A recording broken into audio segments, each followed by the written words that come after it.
game day. All right, welcome back to another episode of Chiefs Focus Live. We've got a full slate of things to talk about.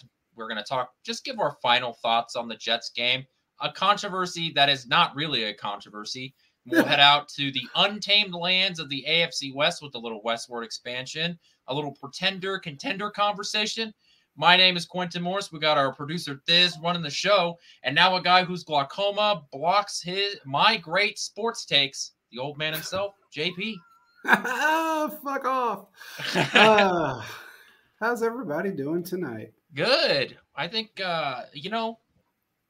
Jets game was a little stressful. I know I couldn't make the post-game show as I was at a little watch party hanging out with some of my coworkers and a few Royals players, but... Well, you're something like a pimp.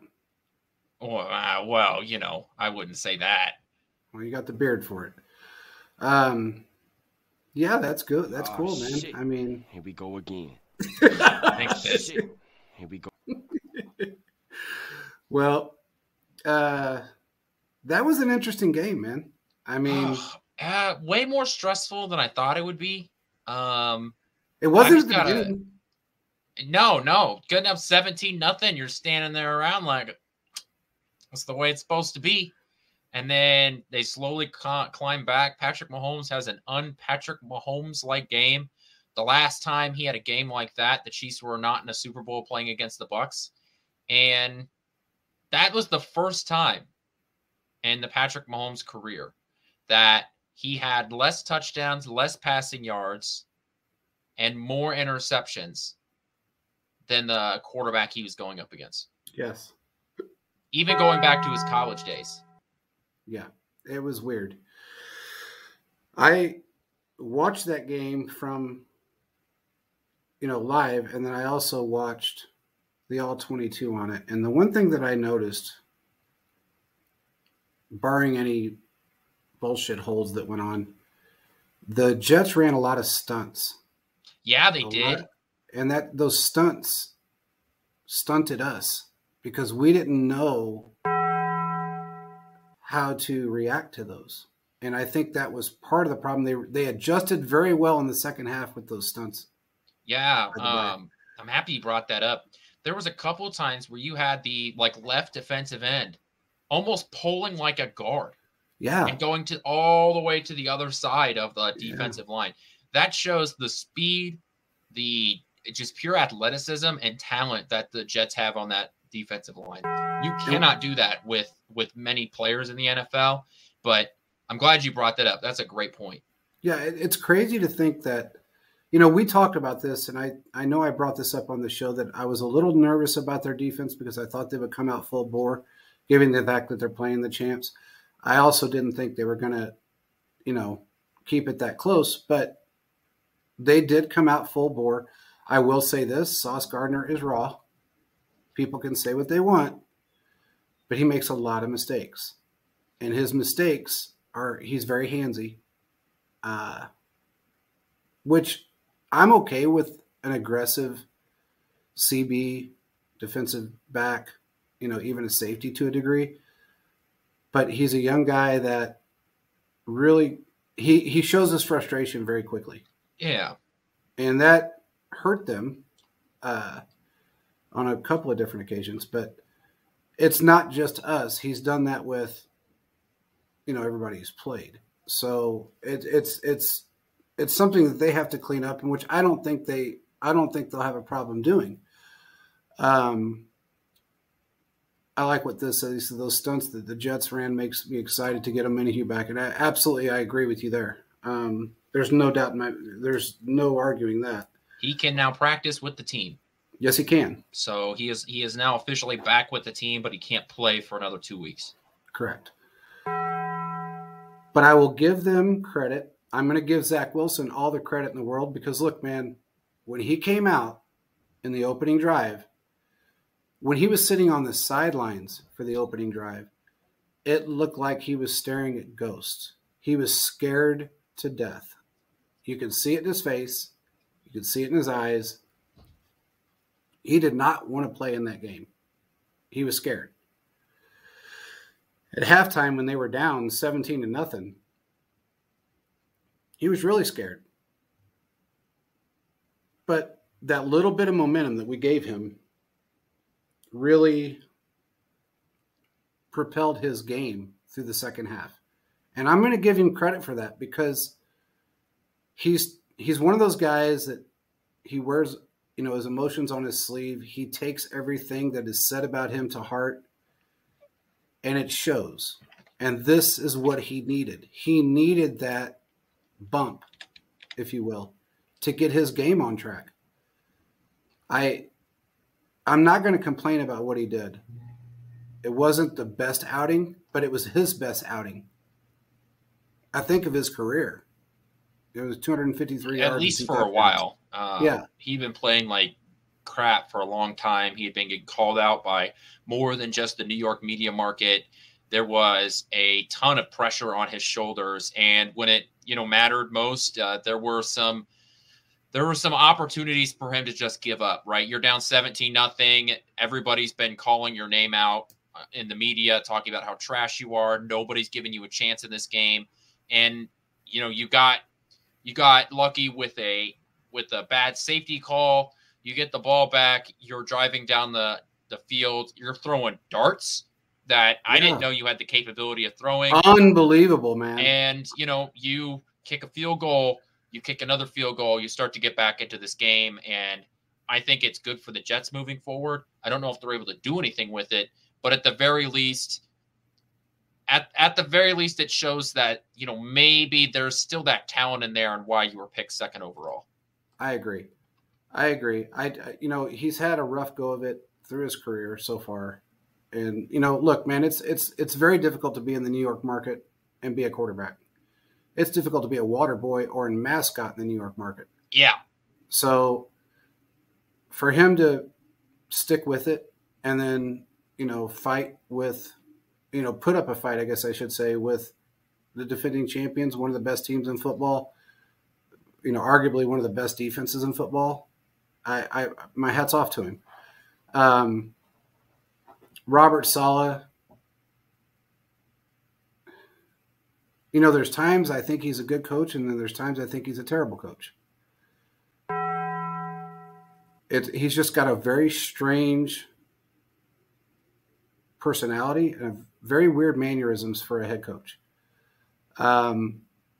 Reminds me, to be honest with you, of Dayball in certain ways.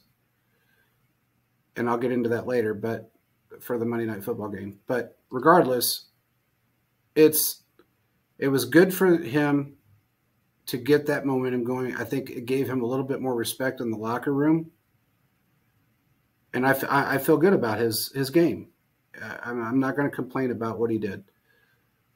Now, we can switch really quick to our offensive side of the ball.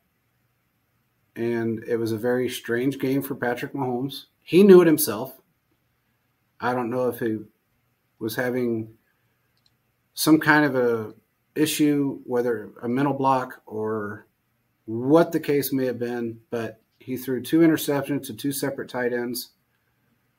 The first one was clearly underthrown and lobbed, and he knew it. I mean, he walked off the field saying, "Throw the fucking ball," That's going to happen. You can't expect the best quarterback to ever play the game not to have somewhat of a bad game, because every single one of them has done it.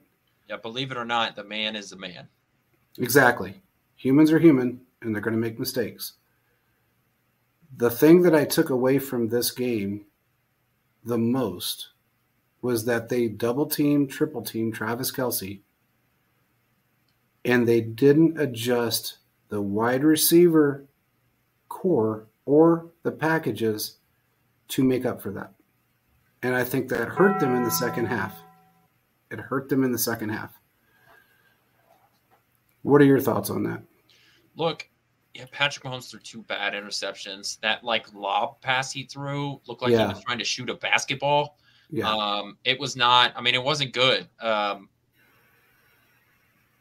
I said, he's human. That is a good defense. It's a good secondary, good pass rush, and you're going to make mistakes. I think it shows that he still has that, obviously, that competitive drive, because when it mattered most, he was able to run for a first down for 3rd and 50. He was able to pick up the first down. So, there's no concern here on this end. Wide receivers got to be better. And I don't know when the moment is where if the wide receivers continue to play like this, get no separation, and don't come up when the time matters most, when it's time to hit the panic button.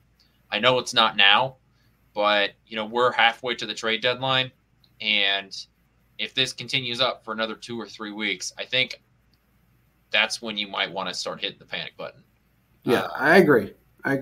There is starting to be some under the surface concerns on my end of when are the wide receivers going to figure it out, in a sense? Where are we going to see separation from Sky Moore? When are we going to see it from more consistently from a guy like Rashee Rice? He can get open, but a lot of that stuff is like the over the middle stuff, which is great. We need somebody to fill that role, that Juju Smith-Schuster type role, but I need you to run more than just 5-yard slants. Okay. I like what this just put up, 7th rounder for Claypool. I'm not going to complain about that. That wouldn't be a bad move. My only concern is that he's quit on his team. I understand, but there's a lot of internal. I know there's a difference between playing for Kansas City and Chicago, but yeah, absolutely. There's a reason why he was traded out of Pittsburgh, and there's a reason why he quit on the Bears. And I would just be hesitant if, why would the Chiefs want to invest? Now, if you're literally giving up a 7th round draft pick, who cares? Yeah. I mean, I know the Chiefs have done stuff with it, but if you're asking for the potential that you're getting a decent wide receiver with a 7th round pick, then, I'm for it. Especially because I think his salary is $2.9 million, and if you trade for him at week 8, I mean that's halfway through the season, so you're paying like 1.4 ish. Yeah, somewhere in that range. Yeah, because he's made half of his game checks already. Yeah. So you're not talking about really any significant value, but I've been very hesitant to. I don't want to say bash. I've been very hesitant to criticize the passing game and the pass catchers specifically, but they need to step up. And, we'll see over the next few weeks. We'll talk about the Vikings on Thursday, but spoiler alert, their defense is not good.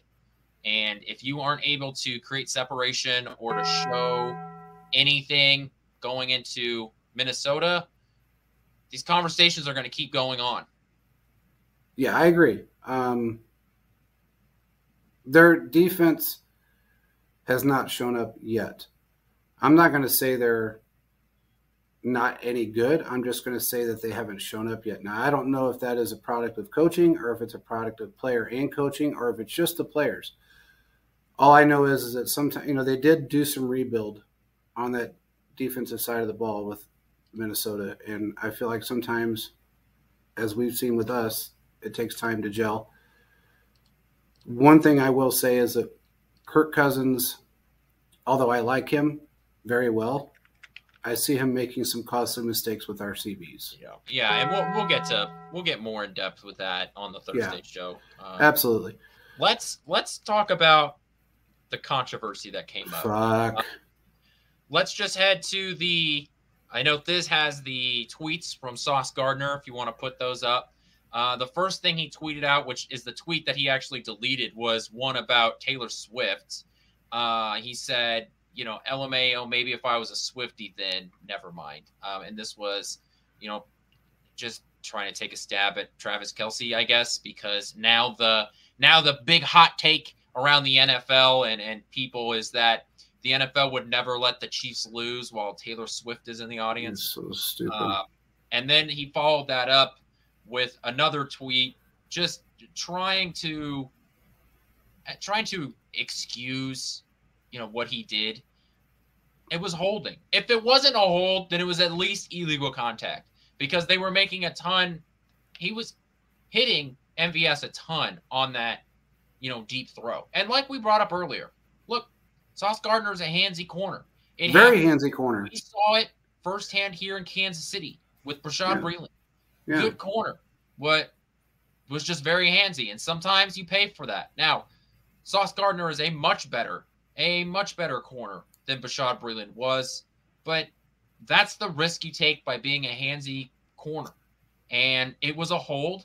And I'm, eventually I just get tired of teams, players just bitching about the refs when you had an opportunity to win the game and you didn't. So well, here's the thing: if you're going to bitch about the refs, don't go down 17-0 by halftime. Exactly, especially when you're a defensive player. The one thing I'll say about this controversy is that this is when you know you're on top of the mountain. When they can no longer bitch about you as a team, when the only thing that they can bitch about is, man, look at the refs helping out this team. They don't need help.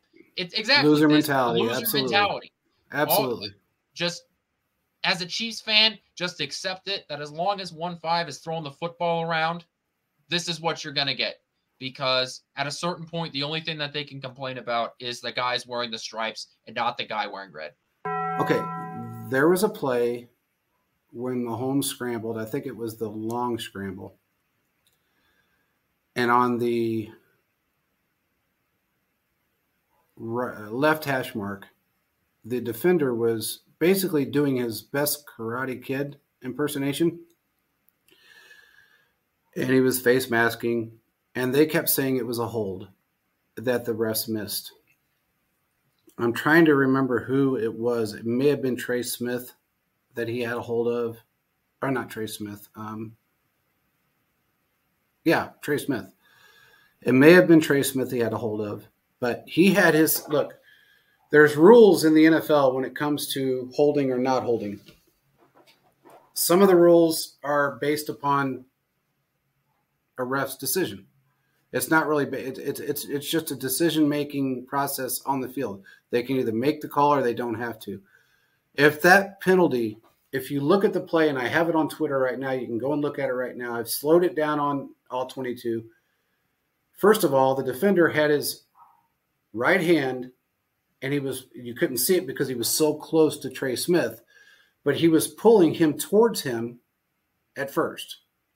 Then he switched when Trey Smith was kind of trying to block him. He had his right hand in there, and he was face masking and karate chopping Trey Smith. First of all, it's not a hold because his hands were within the defender's chest frame, within the pads, so it's really not a hold there. You can tug a jersey. If you don't throw him on the ground, I mean, I can read the rules to you if you'd like to have them, but you have to be for it to be a hold, you have to actually be, your momentum has to be going towards the play. That defender stopped his momentum to fight. He did not continue to move forward. It was well outside of the box. And this was just a shoving, pushing match by the time Mahomes had already been 14 yards downfield. It was not a fucking hold. It was a pissing match between two players and the defensive player that got angry because Trey Smith put the fucking hurt on him and he couldn't stand the fact that he couldn't get around him. That's what it really boiled down to. For all of the arguments and all this shit that I had to hear from these fans and from New York about, the Chiefs get everything gifted to them. Really? Ask Juwan Taylor about that. Hey, did you notice? No pre-snap penalties. No pre-snap penalties. He did get a penalty, but it wasn't a pre-snap penalty. So I think there was a lot of fucking holding that went on from the Jets side as well. It was just a poorly ref game, both sides. It really was a poorly it was poorly refed on both sides. But my point is that you can't look, man, you're lucky. I'm sorry, Jets fans, but you're very lucky that Patrick Mahomes had an off night. Because if not, that would have been a 34-0 game. Or maybe a 34-2. And by the way, I've talked to 3 different people that said that should not have been a safety. Yeah, because it started outside of the end zone. Yeah, it started. It should have not have been a safety, but they gave it to him anyway. It's just like I said. Overall, just a poorly just a poorly ref game, and it's It unfortunate was. when you see something like that. There's nothing we can do about it, and the Chiefs People are walk away human, with the man. win because they were the better team, and Patrick Mahomes made the plays when he had to. Yeah. I mean, honest to God, there's been so many times that, when they say the Chiefs get all the calls, Mahomes has been blasted out of bounds. Players have been hit. I mean, stepped on after. I mean, hell, during that game, Pacheco made a pretty damn good run, tried to get up, and was stepped on by a defender and pushed him back down to the ground. That wasn't called. There was a lot of things that weren't called. There's mistakes in every game. There's holds in every game. The hold on Sauce Gardner was no different than the hold last year during the Cincy game. If anybody remembers that, it looked almost identical to the hold that Juju Smith-Schuster had. And the second hold. Not the first one that they missed, but the second one. You can't complain about every single thing when it comes to it. If you don't want to lose, don't go down 17-0 by halftime. Because when you do, and you're playing a team like the Chiefs, you're going to probably lose no matter if they allow you to come back a little or not. And I will give it up to their defense because their defense did a great job. I'm not going to say they didn't. But they still lost. A loss is a loss. They need to take their lumps and move forward, and actually take their praise and move forward, because that was a very good game by Zach Wilson. Now, Robert Saleh, he's going to get fined. He got a penalty thrown on him, which made really zero difference at the end of the game. But he will get fined for the things that he said to that referee. Did he have the right to? No. Did he do it for a reason? Absolutely, because he was losing the respect of his defensive players. Everybody knew that the week before, and this gives him a little bit of, I guess, maybe a little bit of respect from the players saying, hey, he stood up for us, things of that nature. Yeah, it's like when an umpire, or it's like when a manager, goes out to the umpire to bitch about a strike call and, gets ejected for it. Exactly. It's just a little bit of a respect that he got, or maybe he got from his players, especially the defensive side of the ball started to come down on him because they were tired of Zach Wilson. Yeah. Okay. It wasn't just the offensive side. It was the defensive side. The fucking special teams was getting upset. The girl walking around giving Gatorade out was upset. Everybody was upset about Zach Wilson. They were upset the fact that he wasn't bringing somebody in to take his place. I want to bring something up really quick because this is probably the dumbest fucking take on Twitter. And whoever brought this up, which I do believe was a national reporter, is an idiot. You absolutely do not go and trade for Kirk Cousins right now. First of all, Minnesota would never do that to Kirk Cousins because you're talking about a guy that's going to come in for a half a season or a little more, and then Aaron Rodgers comes back, and if he does, if for some reason they made it to the playoffs, and Rodgers makes it back by the playoffs, his prophecy comes true, and he makes it back by the playoffs, where do you think Kirk Cousins is going to be sitting? Holding a fucking clipboard, pissed off behind Aaron Rodgers. They're not going to trade him for that reason. And that reason alone, I don't think they would ever do it to him. And I don't think he would ever in a million years accept a trade like that. And I think he has a no-trade clause in his contract. That is the dumbest take I've ever heard. If you're going to go after someone, you go after somebody else, go see if you can get Drew Lock off of Seattle. He played very well. Played very well when he had to come in for Geno Smith. Find somebody else. But why would you be dumb enough to think that a starting caliber quarterback would come in on a half-year rental and then try to find another team to go to next year with a new contract? Makes zero sense. Just trying to find some talking points, or Jets fans trying to find hope. Let's head out to the AFC West with a little bit of our westward expansion segment where we talk about the other pathetic teams that are worse than the Chiefs every year. Let's go alphabetical order. So let's go with the Broncos first. The Broncos beat the lowly Bears. Congratulations, I guess. But it was not easy for the Broncos. Their defense continues to just look bad. And Russell Wilson looks better, but against a bad defense. Again, exactly. So the Broncos actually move the ball down and score. And then the Bears go touchdown, touchdown, touchdown. So they have a 21-7 lead heading into halftime. Then the third quarter starts and the Bears add another touchdown. So at one point it was 28-7 before the Bears blow their 21-point lead. And then, at the end of the game, the Broncos are able to kick a game-winning field goal, and Justin Fields throws an interception late in the game to really seal it up. So you got to win. Congratulations. Somebody had to win that game, and good job, Denver. Yeah, I mean, you're talking about one of the three worst teams in football, or two of the three worst teams in football playing each other. Yeah. So it kind of is what it is. I really feel bad for Justin Fields. And I'm not ever going to stop feeling bad for him because he's with a terrible organization. He can't catch a break with those guys. He needs to request a trade. It's that simple. Well, he is not a free agent here soon. Well, he's not as bad as everybody wants to make him out to be. He's on a very poorly ran football team.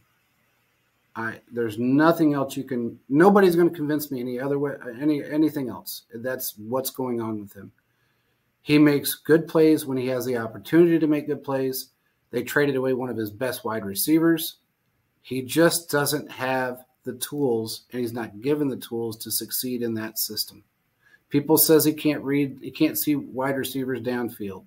He can't do this. He can't do that. You're wrong.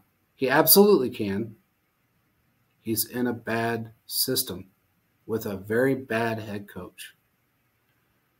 I'm sorry. It is what it is, Chicago fans. You haven't been shit since 1985, and you're probably not going to continue to be shit for a very long time.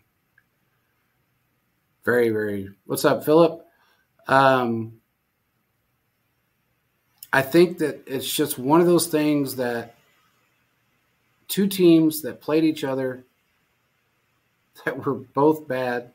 Sean Payton feels like he's on top of the world right now for some reason. I don't know why.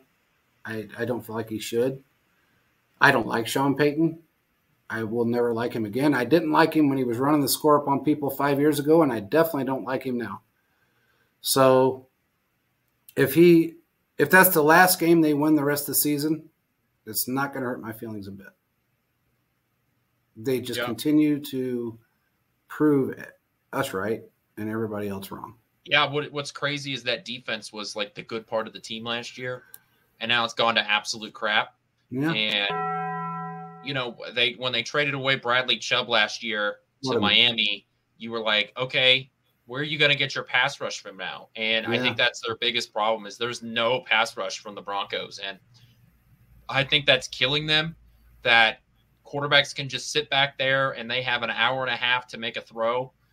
Even teams with, mediocre to bad offensive lines, the Bears do not have a good offensive line at all. We saw that when they played here in Kansas City. And yet Justin Fields looked like he's an MVP candidate. He set the franchise record for passes completed in a row. I think he was 16 for 16 at one point. Yeah, he was. Before he threw a Hail Mary at the end of the half. Yeah. So, the Broncos are bad, and that makes me feel good. Couldn't happen to a better franchise, in my opinion. Absolutely not. I mean, the only other franchise it could happen to is the Raiders, and they're just as shitty as the Bronco franchise, as far as I'm concerned. That was Justin Fields' best game, by the way. Yeah, if anybody wants to know. It was 308 yards, 4 touchdowns. 4 touchdowns, 1 pick. And by the way, really quick, I know this is probably going to be something that people take out of context, but they put him in a position to lose because they could have kicked the field goal and relied on their defense. Oh, yeah. but they didn't. And they put him in a position to throw up a pass that he shouldn't have thrown. That's in my opinion, they put him in a position to fail. There were multiple coaching blunders over the weekend. I thought the Commanders should have went for 2 instead of going to overtime. But this is what bad coaches do. This is what bad teams do, right? What's the saying? Dysfunctional franchises do dysfunctional things. Dysfunctional. I'm taking that one step further. Dysfunctional teams do make dysfunctional decisions. So, speaking, and we know. By the way, we have been down that road with taking the 3 points or going for 2 when we should have went for the touchdown, and it cost us. In fact, it cost us last year against the Colts. Yeah. So we know what that's like in that position. Speaking of a dysfunctional franchise, really franchises, since they both played in the same game, we'll just go with the Chargers because alphabet. Khalil Mack had 6 sacks. 6. And they still only won by 1 touchdown. Yeah. Look, the Chargers continue. Austin Eckler's out. Justin Herbert threw for 167 yards coming off of a great game the week before. Nobody did anything. I mean, this was just a bad game for the Chargers offense. I think, look, this is what the Chargers are. Every year they get hyped up about how, look at the talent on this team. They're going to be great. They're going to, come up against the Chiefs and fight for the division. And then they don't do squat. They're 2-2. They beat the Raiders by a touchdown. And I could just go ahead and talk about the Raiders, about how Jimmy Garoppolo, the man made of glass, was out with a concussion. Who would have taken Jimmy Garoppolo to miss games early in the season? I can't imagine anybody who would possibly say that. Yeah. But actually, I remember specifically saying I gave him 5 games, and he actually made it to 3. So he beat by 2 games. I mean, so the Raiders had to go with Aiden O'Connell, who I'm pretty sure is just a random generated name. He didn't even score a touchdown. Josh Jacobs they only scored rushing touchdowns, I guess I should say, as Aiden O'Connell had a rushing touchdown. But when you have 3 carries for 3 yards, I'm not really giving you credit for a rushing touchdown. No. And here, by the way, Aiden O'Connell was the quarterback that saved Josh McDaniels' job last year, because his whole precedence on keeping his job was to trade away Derek Carr to coach up the young new guy into Tom Brady, because he was Tom Brady-ish. Yeah. I mean, Aiden O'Connell literally had 2 or 3 fumbles on the day and lost 2 of them. Yeah. It's a bad team. It's a horrible team. And they're not going to get any better. Bad team, coaching. Not. The only reason that you have any sort of quote-unquote hope or any reason to watch this team is because you have 2 dynamic playmakers, and one of the best running backs in the NFL in Josh Jacobs, and one of the best wide receivers in the NFL in Davante Adams, who left the game, did come back, but left the game with a shoulder injury. Yeah. So just bad teams, and this is the benefit of being the only functional franchise in the AFC West, is you don't have to deal with this garbage. You know what's sad is that, and by the way, I will still say that I'm going to ride this till I die. Davante Adams will ask for a trade by week 8. They are all dysfunctional. The one team that always tends to give us a little bit of trouble is the Chargers. Yeah, and it doesn't matter how bad they'll be. When the Raiders play us on Monday Night Football, it'll be a tough game at Arrowhead, and both times we play the Chargers, it'll be a tough game. That's how it works. Yeah, it just happens. Now, last year was a little bit of a different story. I mean, we smoked the Raiders twice. I'm okay with that. No, we only beat the Raiders by 1. The first. Oh no, it was the year before we smoked them twice. Sorry, I think it was like 27-28, and the reason that the wide receivers on the Raiders ran into each other. And that's when Davante Adams, when he was leaving Arrowhead, as he was running into the tunnel. When he shoved that guy down. Yeah, I remember that. It was the year before we smoked him twice without Kelsey and Tyreek in the game. They're just look. I don't know what I haven't looked at Josh McDaniels' contract. I don't know what kind of contract he got. I don't know if it was a 5-year deal. I don't know if it was a year, like a month-to-month situation with him. I really don't know what he has.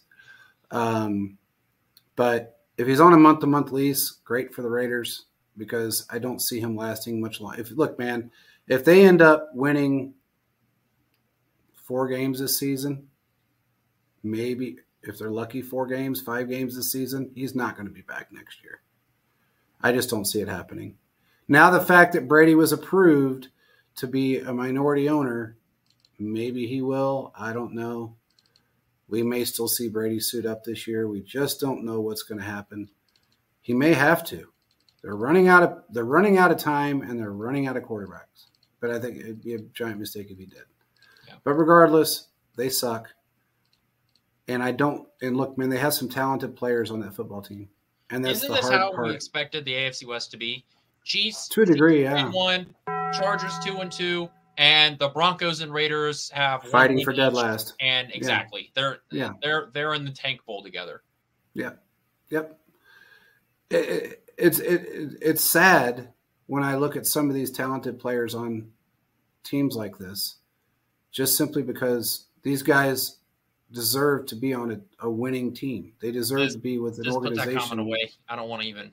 What did it say? No, nothing. So I think when you look at our offense having the set of MVS, Rice, Gray, and Kelsey lined up at wide receiver as our best bet at scoring when you look at our scoring drives. You're right, 100%. Couldn't agree more. Justin Ross does need more reps. That kind of comment is why they took away the dislike button on YouTube. Justin Ross is a good wide receiver. He needs the reps. Yeah, he's so good. He's so good that he has 1 catch. That's how good he is. Anyways, he has 90 reps. I want to move on to our next little segment with the contender or pretender. I'd like to hear the chat on this one too. I've got 4 teams on here. I want to hear your thoughts. The first one is the Bills. I will openly admit, at least to this point, that I was wrong about the Bills. I thought the defense was going to suffer from some withdrawal and that Josh Allen and Stephon Diggs were going to have less of a connection. And, week 1, I felt vindicated. But since then, the Bills have found it. So I thought they were a pretender to start the year, but I feel like now we're moving into the contender spot. Who did they play? Who have they played other than the first game when they got killed? They played the Jets. Then they played the Raiders, Commanders, Dolphins. Okay, so you got the Jets, bad football team. The Raiders, bad football team. Yeah, good defense. Bad football team with the Raiders. The Commanders, right now, they're kind of, it's kind of like, the we don't know about that one yet. The Miami Dolphins got their asses kicked by the Bills. Now, we do know that is a very good football team to a degree, and they are division rivals.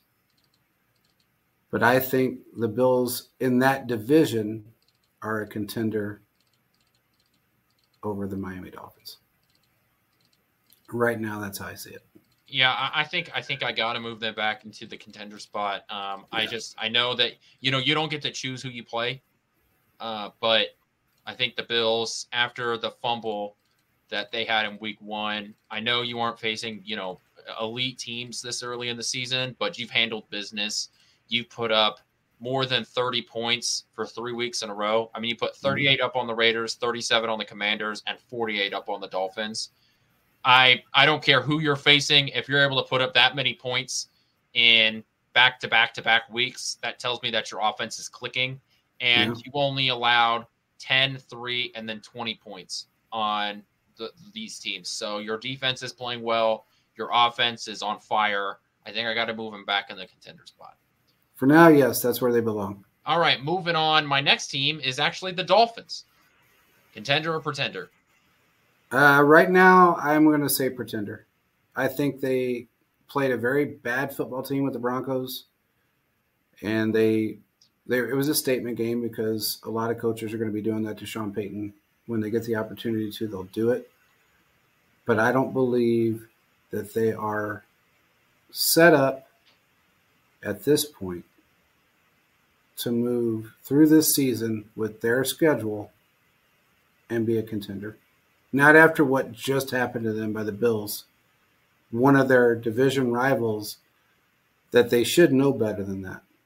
They should know that football team well enough to not get slaughtered by 28 points. So I think they're a pretender right now. I still think that they can win the East. That offense, it speaks for itself. It's fast. They're able to get run after the catch, and I think Tua is able to get the ball where it needs to go.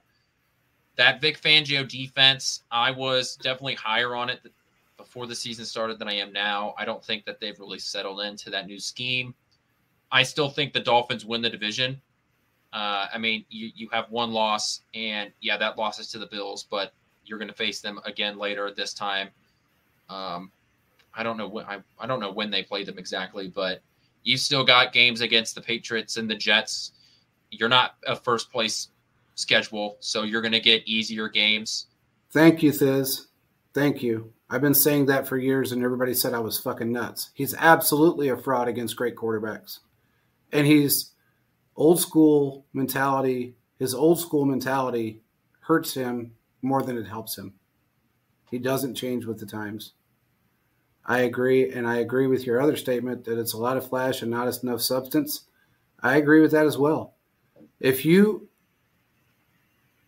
go out like that, regardless if you have Waddle in or out of the game, with all of the talent on that football team, and you could score 20 points, only score 20 points. They literally scored 70 the week before. Exactly. That right there is just straight fraud. That, to me, that is just fraudulent. And I think that kind of screams to me that I think they're going to have a couple of games where they come back and they do really well against teams other than the Bills or Bill-like teams. But when it comes down to it, they're going to struggle. I feel like they're going to struggle. Right now, they're a pretender to me. Yeah, I think that they're. I think they still win the division. So I'm against you here. I don't think this is a team that makes a deep playoff run, because I do question whether or not that passing game plays well into January. And I do think that the Bills have sort of put out there what you can do to at least limit some of that passing game. But I just think that offense, and it shows the super firepower that it has, and the defense inevitably is going to get better as they continue to learn the scheme. Yeah. All right, two more. We'll see. I've got the Baltimore Ravens, contender or pretender? That's a tough one for me. I feel like I can say they're a pretender right now. Lamar Jackson is going to continue to be injured. He's going to continue to have those injury-prone games. And I feel like when it boils down to it, it's hard because their division is so fucking weird. Right now, I'm going to say pretender because we're only 3-4 weeks into the season. Ask me that in 3 weeks. I plan on doing this during the Chiefs bye week anyway, so that works out. Okay. Look, I think up to this point they're a pretender. Week 1, you blow out the Texans. Congratulations. Week 2, you beat a Bengals team with an injured Joe Burrow. Congratulations. Week 3, you lose to the Colts. Week 4, you beat a Browns team with a backup quarterback. Yeah. You don't have a statement win. You don't have a statement game. I don't think this offense is clicking the way that the new offensive coordinator wants it to. You're riddled with injuries. And the defense gave up like a good amount of points to 2 of your 4 teams that you played. You gave up 24 points to an injured Joe Burrow and 22 points to a Colts team that eventually had Gardner Minshew come in and play. So I think that they're pretenders. I just don't think that this team is clicking. I know they're first in the AFC North, but it just doesn't look the way that I think they want it to look, and I don't know if it's ever going to pick up. Yeah, I kind of feel the same way. Right. That's why I want to know. I want that same question in 2 to 3 weeks. We'll see where they sit. All right, final team. We're going to go with the Houston Texans, contender. Man, right now they're a pretender. Everything's new. I don't feel like, I mean, as much as I like their head coach and I feel like they have the opportunity to do well moving forward, right now I don't think they're the contender. I just don't see it. I don't really even want to say pretender. I almost just want to create a new category, but it's my little segment, so I'm not going to do that. So I guess I'll just go with pretender, but I think it's just because they don't have enough firepower on the offense. Look, CJ Stroud, I feel so vindicated about having Stroud as my number one quarterback in the draft. I feel so great about that, about not choosing Mini-Me to be the best quarterback. He's come out and played fantastic. Man, he really has. I mean, he's out there. His mechanics are good. He's not making dumb decisions like other rookie quarterbacks will. I think there's a good chance that they're viable into November and December in the AFC South. But, yeah, anything significant outside of that, obviously, I think pretender. But, hey, the Texans have looked good, and the whole reason I added them to this segment is I just wanted to give a shout-out to the Texans for just C.J. Stroud specifically, for just looking really He looks so good. He does. He looks really good. I mean, like I said, they got blown out in week 1. They put up a tough fight against the Colts in week 2. Then they beat down the Jaguars 37-17. And then they slammed the Steelers outside of Texas 30-6. I mean, look, the Steelers and Jaguars aren't great teams, but those are good teams, and you beat the crap out of them in back-to-back weeks. So if you want to become a real conversation about being back on the map, those are the kind of games that you have to play early in the year, and the Texans have. Yeah, I am really, really confused on the Jaguars right now. I don't know what is happening. I don't know if Lawrence has lost his confidence. I can't figure out what it is. But to me, they look like the team that was going to be playing us in the AFC Championship game. And now they look like the team that may not make the playoffs. Well, fortunately for them, they play in the worst division in the AFC. So. Yeah, that's true. One team I do want to bring up that got beat again this week, and we can use Joe Burrow's injury if we want, but the Bengals are not playing well on any phase of the ball.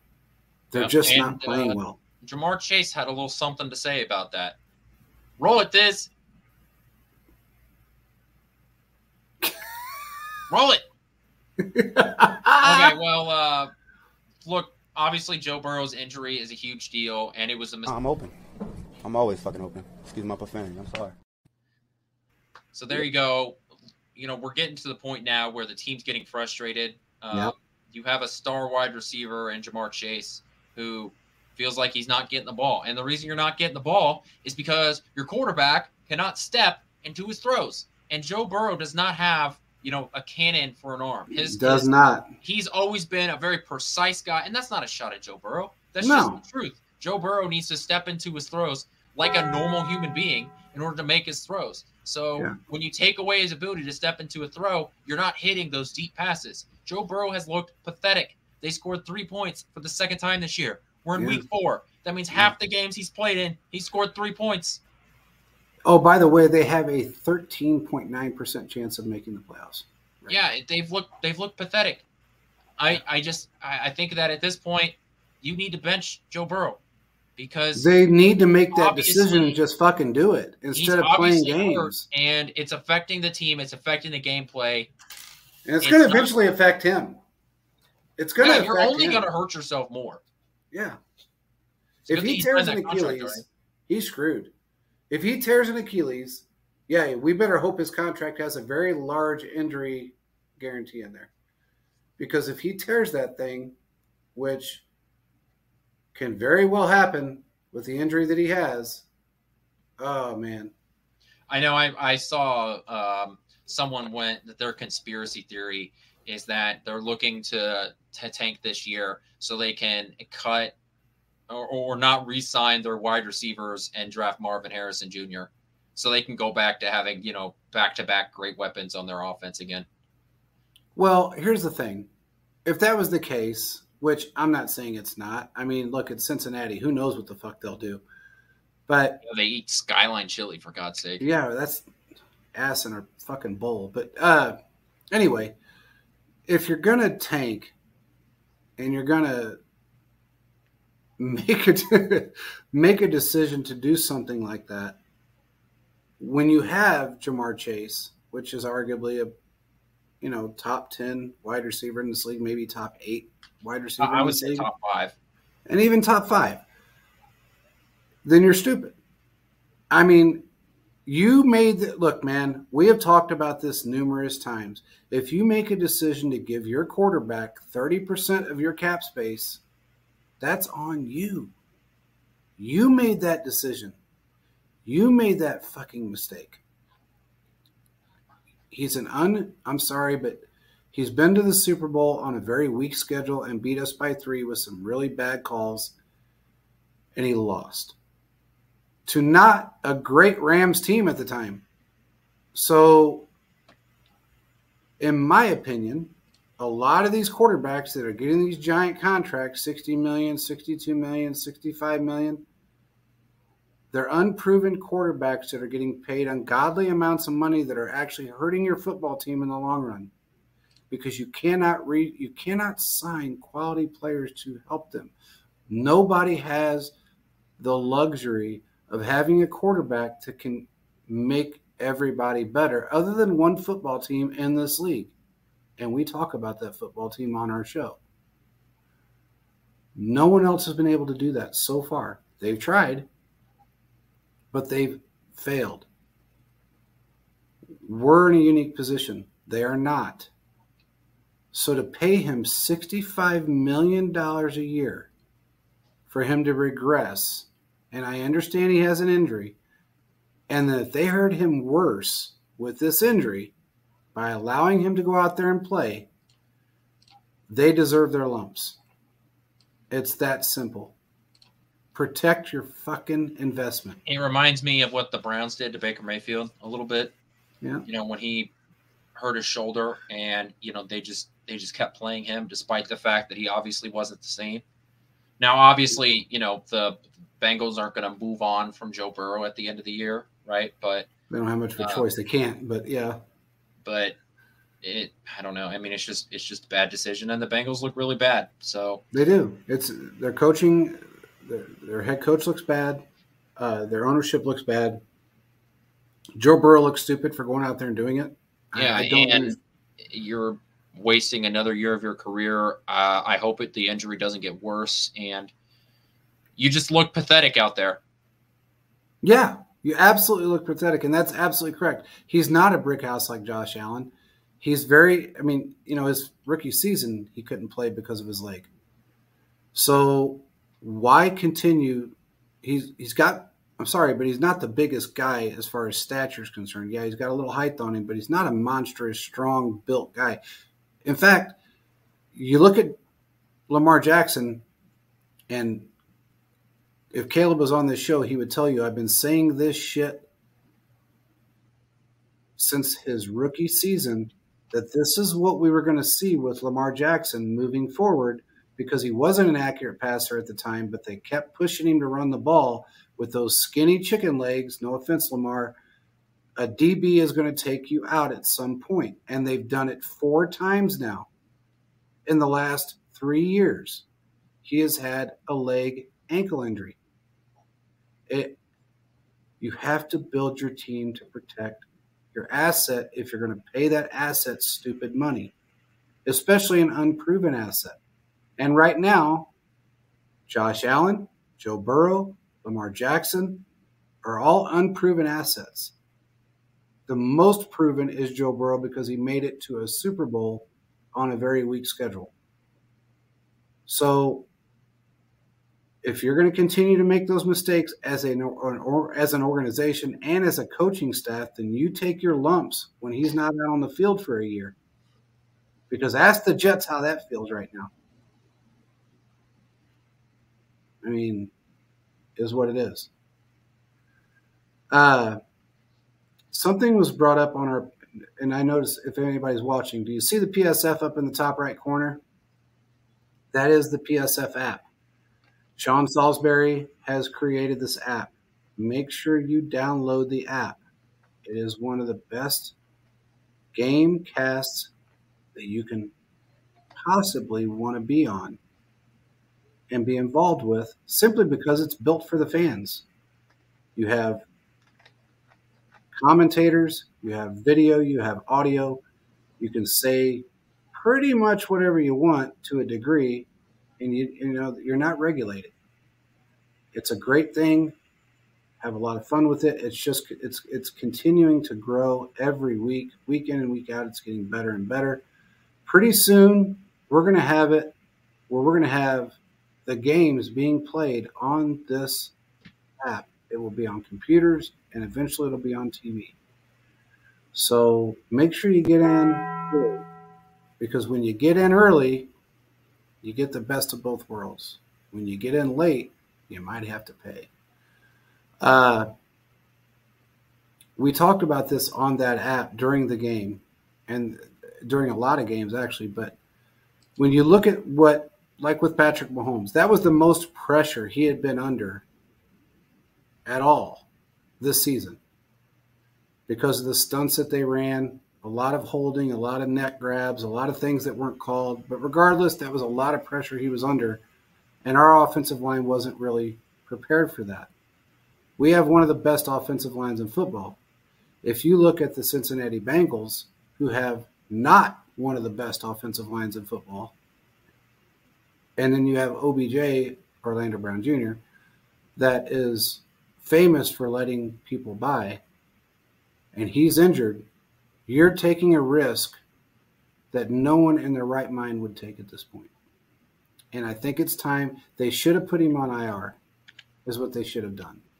Let him sit the 4 weeks and move forward. But they did not do that.